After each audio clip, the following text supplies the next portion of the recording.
Buenas tardes, yo soy la doctora Wendy Yareni Campos Pérez y me complace mucho estar aquí hoy con ustedes para hablar un poco acerca de la secuenciación por método Sanger y de nueva generación o Next Generation Sequencing.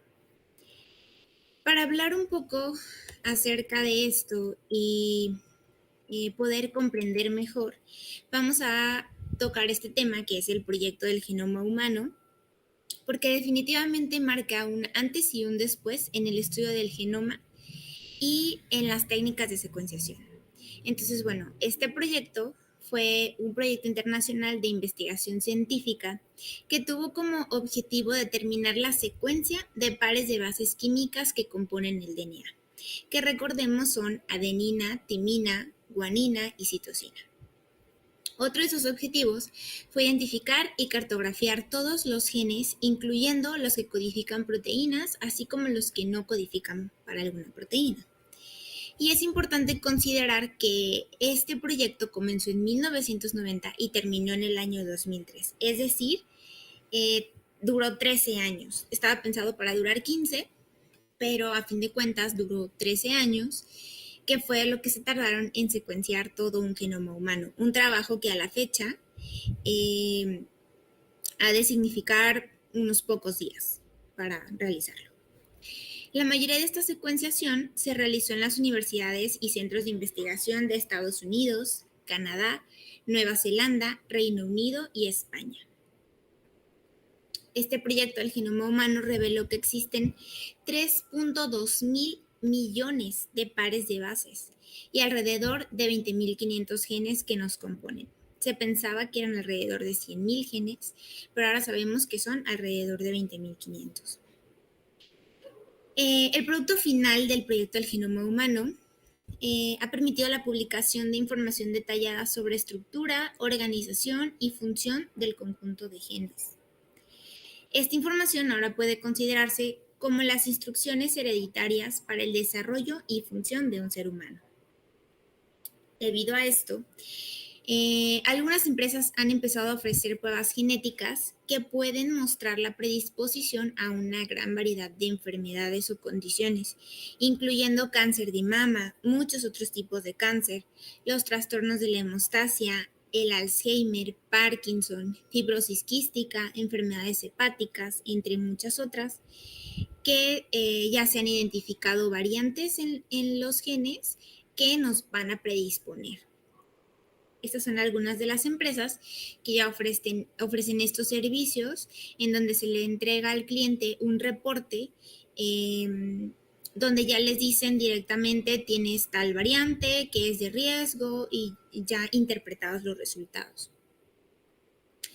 De manera que esto tiene un gran impacto debido a que si buscamos información de algún gen, en línea, ya vamos a encontrar que existe información acerca de la estructura tridimensional de su producto, es decir, de la proteína que ese gen codifica, las funciones, la relación evolutiva con otros genes humanos o con otros genes de ratón, levaduras, moscas de la fruta, las posibles mutaciones o variantes perjudiciales, las interacciones con otros genes, los tejidos en los que este gen se activa, las enfermedades asociadas, etc. Además, muchas de las preguntas acerca de las similitudes y diferencias entre los seres humanos con los primates y otros mamíferos también se han comprendido por los datos derivados de este proyecto del genoma humano.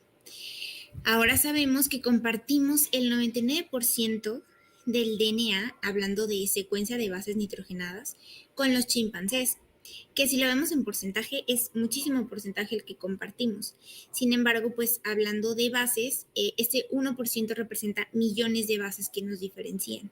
Y no solo eso, sino cómo se expresan y cómo trabajan en conjunto estos genes también y otras cuestiones como epigenéticas es lo que también marca las diferencias entre nosotros, entre las diferentes especies. Entonces, el conocimiento de las bases moleculares de las enfermedades nos va a permitir realizar un diagnóstico presintomático y gracias a esto tomar medidas preventivas, como modificaciones en el estilo de vida, evitar la predisposición a ciertos factores de riesgo ya identificados, realizar un seguimiento continuo del individuo e intervenciones puntuales, que son las bases de la medicina de precisión. Entonces, hasta este momento, quisiera que magnificáramos el tiempo, los recursos y el impacto de este proyecto y de todo lo que se suscitó para que se pudiera secuenciar este genoma humano. Mismo que utilizó la secuenciación de Sanger para determinar la secuencia de muchos de los fragmentos pequeños de DNA. En la imagen les muestro básicamente lo que es la técnica, pero ahorita se los voy a explicar mejor. Estos fragmentos que se secuenciaron no necesariamente eran de 900 pares de bases o más pequeños, pero fue posible identificar la longitud de cada fragmento con múltiples rondas de secuenciación. También por eso fue tan tardado. Me refiero a 900 pares de bases porque es el alcance de esta técnica por reacción. Estos fragmentos se alinearon con base en porciones que se traslapaban para ensamblar la secuencia de regiones más grandes de DNA y al final poder armar los cromosomas completos. Esta secuenciación de Sanger también es conocida por un método por terminación de cadena. Rutinariamente pues se secuencian fragmentos de hasta 900 pares de bases, pero se prefieren fragmentos menores para asegurar la calidad.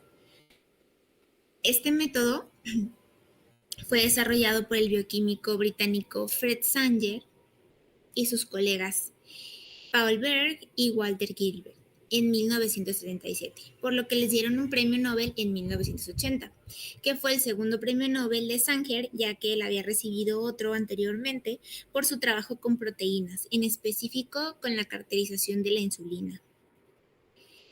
Aún se utiliza esta técnica, es ampliamente utilizada para secuenciar fragmentos individuales de DNA, como los utilizados en la clonación de DNA o los generados a través de la reacción en cadena de la polimerasa o PCR para diferentes aplicaciones. Entonces, ¿cuáles van a ser los ingredientes para la secuenciación de Sanger? Vamos a necesitar una enzima DNA polimerasa, que es la enzima que va a elongar la cadena molde. Necesitamos un cebador, que es un fragmento pequeño de DNA monocatenario que se va a unir a la cadena molde y que va a actuar como un iniciador de la polimerasa. También se le conoce como un primer o como un iniciador. Los 4 nucleótidos. Vamos a necesitar los 4 nucleótidos en su versión desoxi, ¿sí? Con el OH libre en el carbono 3'. Vamos a necesitar la cadena molde del DNA que va a ser secuenciado y las versiones didesoxi, estas versiones, didesoxi o terminadores de la cadena de cada uno de los nucleótidos, ¿sí? Cada uno marcado con un color distinto para poderse identificar. Entonces, estos didesoxinucleótidos van a estar presentes en la reacción en menor cantidad que los desoxinucleótidos, porque estos van a ser los responsables de terminar la cadena, ya que la polimerasa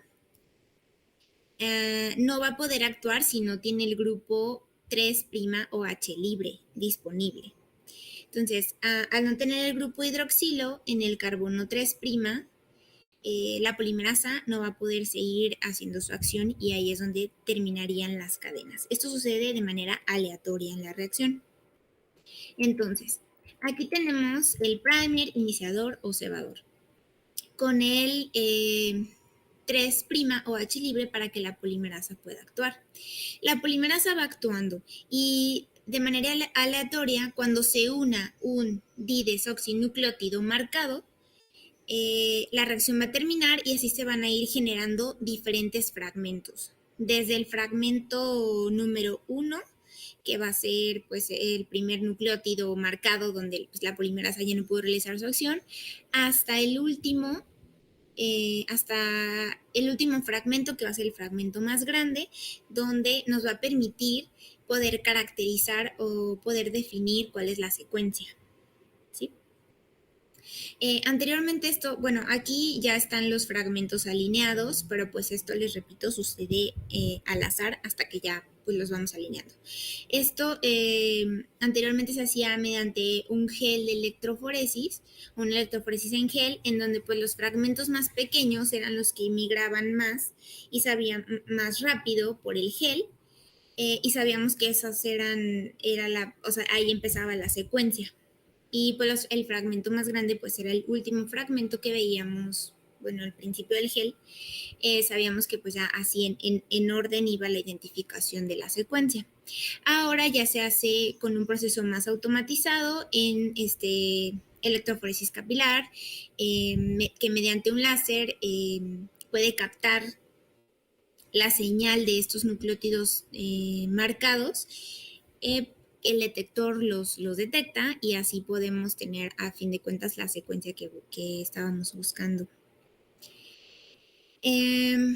Entonces, bueno, el fragmento más pequeño será el primero de la secuencia, seguido por el próximo fragmento más pequeño que va a terminar justo 2 nucleótidos después del cebador, ¿sí? Y así, en orden.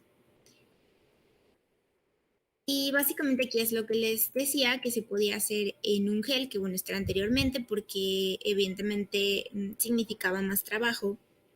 Y ahora ya con la forma automatizada, pues ya podemos ir obteniendo casi en tiempo real la secuencia. Entonces, ¿cuáles son los usos y las limitaciones de esta técnica? La secuenciación de Sanger va a arrojar o nos va a permitir secuenciar fragmentos de hasta 900 pares de bases, lo que la hace entonces impráctica y costosa cuando el gen que vamos a estudiar es más extenso, o en casos en los que las mutaciones o las variantes pueden suceder en uno de varios genes relacionados y es necesario analizar cada uno hasta identificar la mutación o la variante causal. Esta técnica suele utilizarse para secuenciar fragmentos individuales de DNA, como les mencionaba, como plásmidos bacterianos o DNA después de haber realizado ciertas reacciones de PCR. La secuenciación Sanger será ineficiente entonces para proyectos a gran escala, como la secuenciación de un genoma completo o un metagenoma, que es la identificación de secuencias de DNA de diferentes tipos de bacterias en una misma muestra. Por lo que las nuevas técnicas de secuenciación a gran escala son más rápidas y menos costosas. Por lo que ahora llegamos a lo que es la secuenciación de nueva generación, como les mencionaba, Next Generation Sequencing, que así lo van a encontrar por sus siglas en inglés. Hay una gran variedad de estas técnicas que van a utilizar diferentes tecnologías. Sin embargo, bueno, me voy a enfocar en la de Illumina, que es secuenciación por síntesis, pero en general todas estas tecnologías se van a distinguir de la secuenciación de Sanger porque son altamente paralelas, es decir, ocurren muchas reacciones de secuenciación al mismo tiempo, lo que con Sanger pues no es posible. Son a microescala, son mucho más rápidas, significan un bajo costo y puede trabajar con longitudes más cortas, que después vamos a ver que se van a alinear. Entonces, esta tecnología va a permitir la secuenciación de miles de millones de bases en un solo ensayo. Si se compara con las 900 bases máximas que podemos hacer con Sanger, pues se entiende por qué esta tecnología está revolucionando el diagnóstico y el manejo de enfermedades genéticas. Entonces, la tecnología de la secuenciación de nueva generación es como hacer un número muy grande de pequeñas reacciones de secuenciación Sanger en paralelo o al mismo tiempo prácticamente.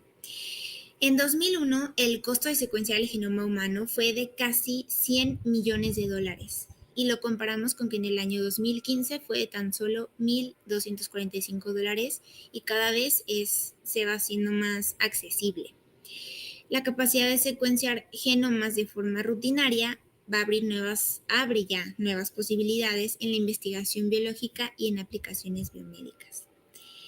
Donde, por ejemplo, la secuenciación de bajo costo es un paso muy importante para ya aplicar la medicina de precisión, donde un tratamiento médico a la medida de las necesidades de un individuo con base en las variantes de su genoma es la base. Entonces ahora les voy a explicar un poco acerca de este método de Illumina de la secuenciación por síntesis que se realiza. Tienen varios equipos dependiendo el alcance de cada uno, pero me enfocaré en este equipo que es el MySeq, que bueno, básicamente todos trabajan con la misma tecnología, en donde se utiliza este chip o esta celda de flujo. Entonces, en esta celda de flujo, ahorita con imágenes les voy a explicar un poco mejor cómo funciona. Esta celda, aquí es donde ocurre todas las reacciones y se inserta en este equipo. Y bueno, el equipo tiene todo un sistema óptico para poder ir secuenciando. Entonces, vamos a necesitar primero preparar nuestras muestras. Después va a suceder la generación de grupos o clusters, que eso ya sucede en la flow cell, en esta celda. La secuenciación, que también sucede en esta celda, y bueno, el análisis de datos, que aquí es muy importante considerar que estas técnicas de secuenciación de nueva generación o secuenciación masiva, pues necesitan de análisis bioinformáticos. Ya muchos de los kits disponibles en el mercado, pues te ofrecen un análisis rápido de los resultados, que se enfocan directamente en ciertas condiciones. Sin embargo, pues hay que considerar que si nosotros optamos por este análisis de esos kits ya disponibles, pues nos limitamos a los resultados que nos den. Lo ideal pues es analizarlos de manera bioinformática, donde podamos pues encontrar más cosas. La preparación de las muestras entonces va a incluir que primero tenemos que hacer varias reacciones en cadena de la polimerasa para poderle añadir a los fragmentos que nos interese secuenciar. Tenemos que añadirles iniciadores sentido y antisentido específicos, más secuencias adaptadoras. ¿Sí? En una segunda reacción de PCR se añaden los índices, que estos índices van a ser como el código de barras que me va a decir esta secuenciación de un paciente, esta secuenciación de otro, y al mismo tiempo, o bueno, en una misma reacción, en una misma flow cell, podemos trabajar hasta 96 muestras distintas. Ok, entonces vamos a añadir los pares de índices y una secuencia complementaria P5 y otra similar P7 que es complementaria a los oligonucleótidos que van a estar en la celda de flujo. Estas celdas de flujo o flow cell van a tener ya unos oligos en ella que van a ser justamente para los que vamos a guiar nuestras secuencias, ¿sí? Porque van a tener ya las secuencias complementarias a estos oligos que están en la flow cell para que se puedan unir ahí. Una vez que ya le pusimos los índices y las secuencias complementarias a los oligos de la flow cell, pues vamos a generar lo que se llaman las librerías. Generamos nuestras librerías que ya van a ser las que vamos a poder meter al equipo para que empiece la secuenciación. Una vez que ya tenemos nuestra librería completa y ya lo metemos todo al equipo en la flow cell, lo que va ahora a suceder es que se van a unir nuestros fragmentos de DNA que vamos a secuenciar, se van a unir de manera complementaria a los oligos que están en la flow cell y se van a ir amplificando primero estas secuencias en puente. Se van amplificando en puente, lo que va a ir generando estos grupos o clusters, también lo van a encontrar así. Entonces, se van a ir generando estos clusters que van a ser ahora sí los que se van a secuenciar. Entonces, ¿cómo sucede esta secuenciación? Vamos a tener nucleótidos en la reacción con un grupo acida y un fluoróforo, que a su vez son escindibles.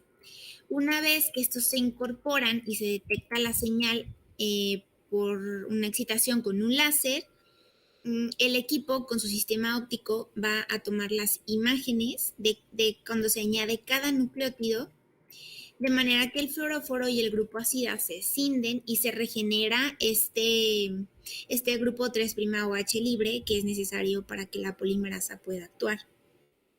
Entonces, una vez que se van añadiendo estos nucleótidos con los fluoróforos, en cada reacción se va tomando una imagen. El equipo toma una imagen y de esta manera es como mm, se va a ir elucidando la cadena o se va a ir secuenciando nuestras cadenas, ¿sí? Entonces esto sucede, esto sería como la foto de la flow cell en cada reacción, porque en todas las cadenas, cada que se añade un nucleótido, se toma una foto. A fin de cuentas, vamos a obtener muchos fragmentos que necesitamos ya analizarlos de manera bioinformática, en donde los vamos a ir uniendo de esta forma o se van a ir uniendo de esta forma. Y vamos a poder ver que vamos a tener una cobertura de toda nuestra secuencia que queríamos identificar y vamos a tener una gran profundidad porque se van a secuenciar muchas veces, o sea, el mismo fragmento se secuencia muchas veces y esto nos da una seguridad, por ejemplo, de siempre se van a alinear a un genoma de referencia.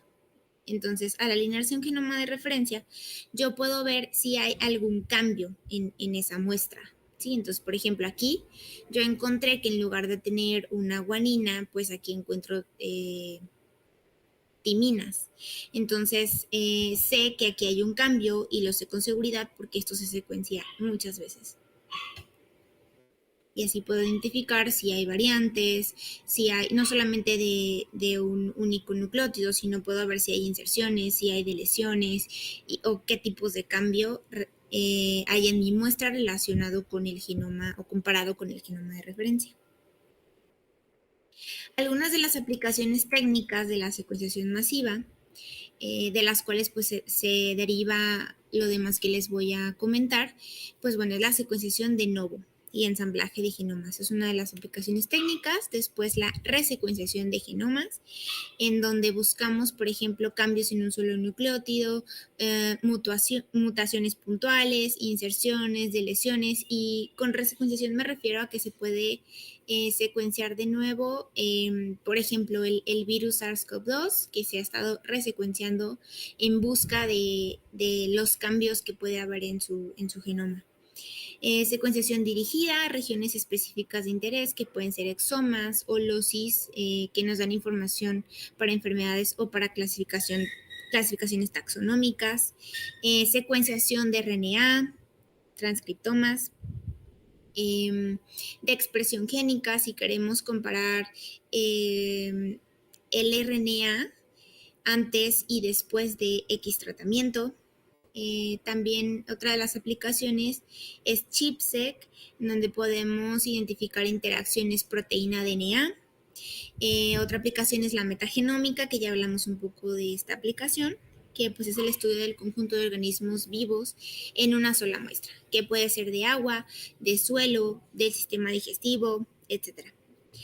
Otra de las aplicaciones es la epigenética, donde podemos analizar la metilación del DNA. Y aplicaciones en célula única. Por ejemplo, esto se utiliza mucho en cáncer. Entonces, todo esto nos va a llevar al desarrollo y a la aplicación ya en la clínica de la medicina de precisión en muchas áreas.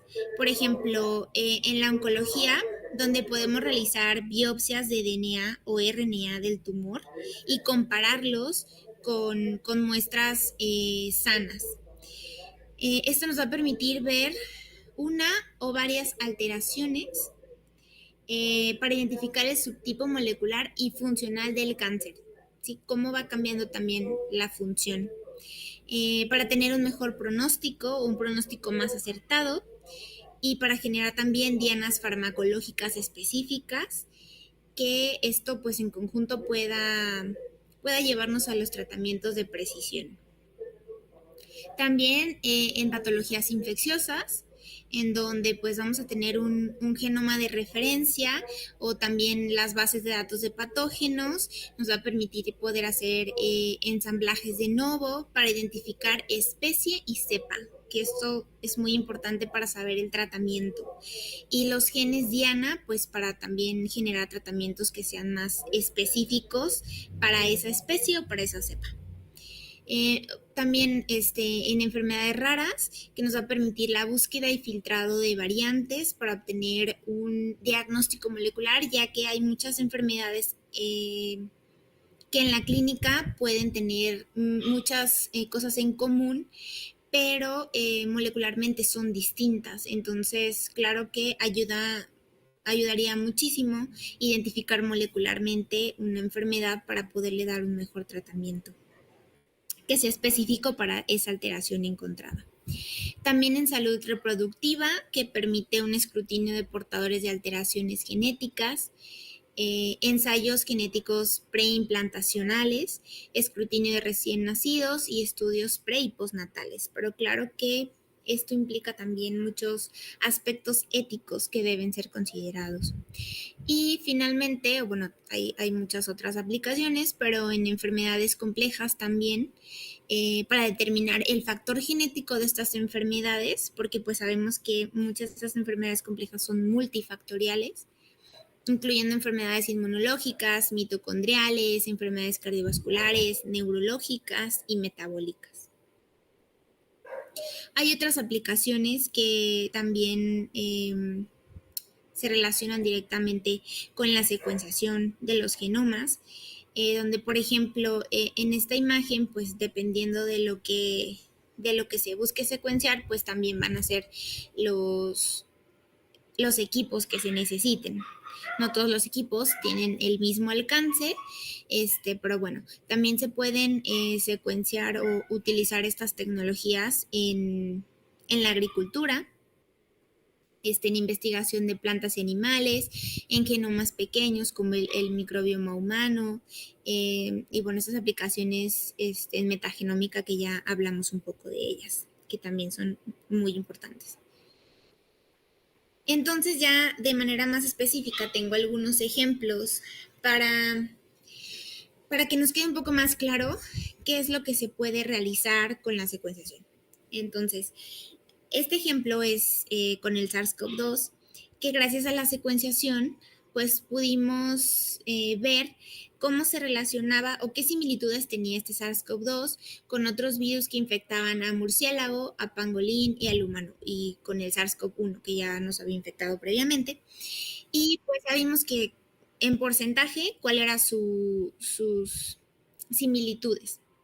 Y también nos pudimos dar cuenta de estas 12 letras que se añadieron o que este SARS-CoV-2 tenía además, que fue lo que le dio la característica única de poder infectar más que los otros. Entonces, con esa secuenciación del genoma del virus, pues también se pudo saber su origen, cómo fue que se transmitió, la patogenicidad. También permitió intento de diseño de fármacos antivirales específicos y el diseño de las vacunas, ¿sí? Conociendo su genoma y cómo trabaja su genoma, se puede tener un gran avance en el tratamiento. Por otra parte, como también les había comentado un poco, en este caso Illumina, pero también otras compañías, tienen paneles ya disponibles, sobre todo para uso en investigación, que miren, por ejemplo, estos paneles TrueSight, que tienen varios paneles de estos, lo que hacen es que se enfocan en alteraciones que hay en variantes que hay en los genes, y por ejemplo este kit analiza variantes en todos estos genes que pueden predisponer al desarrollo de cáncer, al desarrollo de varios tipos de cáncer. Y bueno, les digo, esto es más que nada utilizado en la investigación. Lo que va a permitir este análisis es detectar variantes de un nucleótido único, inserciones, deleciones o variantes en el número de copias en un único ensayo, ¿sí? Y esto por secuenciación. También incluyen el análisis en estos genes que se asocian pero con la reducción o con una disminución del riesgo de cáncer. También pueden analizar esas variantes. Y hay otras empresas como GenTest, pero hay otras que ya ofrecen esto en la clínica, es decir, ya una persona puede solicitar guiado por un profesional, puede solicitar estas pruebas. Por ejemplo, esta prueba es de cáncer hereditario. Entonces analizan muchos de los genes que analiza el kit de Illumina, también se analizan en este test, que te pueden decir tu riesgo de los diferentes tipos de cáncer, de mama, ovario, de útero, colorectal, melanoma, cáncer de páncreas, estómago, próstata, renal o tiroides. Y bueno, esto es también importante considerar si una persona pues ya tiene antecedentes familiares importantes. Y bueno, relativamente desconozco ahora el precio, pero creo que cuesta alrededor de 15,000 pesos más o menos, entonces, bueno, ya es algo mucho más accesible para la población. Estos son otros kits que tiene también Illumina, que les digo, esto es enfocado a la investigación, que son estos TrueSight. Tienen para otros diferentes tipos de cáncer, también tienen un TrueSight Cardio, que bueno, también ahí analiza variantes en genes que predisponen al riesgo de ciertas enfermedades cardiovasculares. Otra de las aplicaciones derivadas pues de esta secuenciación del genoma y de estas técnicas de secuenciación es esta base de datos que se llama, está en línea, es PharmJKB, que se enfoca en farmacogenética y farmacogenómica. Esta es una base de conocimientos que está en línea, disponible de manera pública, que es responsable de la agregación, curación, integración y difusión de conocimientos sobre el impacto de la variación genética humana en la respuesta a los fármacos. Entonces, esto también es una aplicación súper interesante, muy valiosa y de alto impacto, donde, por ejemplo, aquí les tengo una guía que hay para el clopidogrel, que es un fármaco antiagregante plaquetario, y su relación con el gen CYP1219, que es una enzima que codifica por una enzima muy importante en el metabolismo del clopidogrel. Entonces, por ejemplo, en esta base, que ya son guías que ya están disponibles, te dice si el paciente tiene, tú pones aquí los alelos, claro que pues necesitarías conocer los alelos del paciente, pero ya te da una guía de qué tratamiento es el que necesita si tiene estos alelos para mejorar su tratamiento. Por ejemplo, en esta combinación de alelos te dice que es un metabolizador pobre. Entonces, la recomendación es evitar la dosis estándar que se les da de clopidogrel y, si es posible, utilizar otro fármaco como prasugrel o ticagrelor. Sí, a la dosis estándar, si no hay una contraindicación del uso de estos fármacos. Entonces, esto es algo súper importante porque, pues, dependiendo de nuestras variantes en genes que codifican para enzimas que metabolizan fármacos, pues es el tipo de fármaco que necesito, la dosis a la que voy a responder, lo cual pues evitaría muchísimos efectos secundarios. Entonces, gracias a esto, pues se ha podido identificar los metabolizadores pobres de X fármaco, que bueno, en este caso nos enfocamos en este, pero los metabolizadores pobres pues son personas que tienen poca o ninguna enzima activa. Entonces, estos metabolizadores pobres van a descomponer algunos medicamentos de una manera más lenta y es probable que necesiten dosis modificadas o incluso un medicamento distinto, ¿sí? Que esto es de lo más impactante. Te puede catalogar también como un metabolizador intermedio o un metabolizador normal, que en realidad aquí pues las guías no te dicen que necesiten alguna otra medida, o como metabolizadores muy rápidos, que es probable que necesiten dosis diferentes también o incluso un medicamento distinto en algunos de los casos.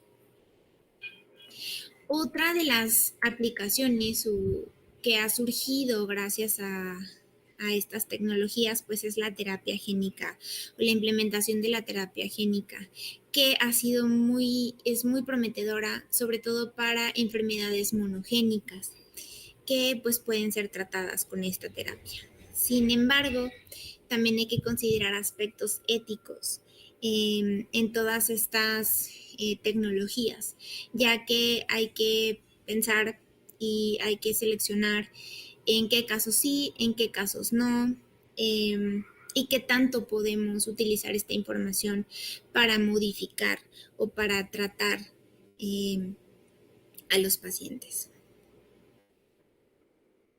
Muchas gracias por su atención. Espero que haya sido de mucha utilidad en su formación y quedo atenta para cualquier duda que puedan tener. Aquí les dejo mi correo y muchas gracias.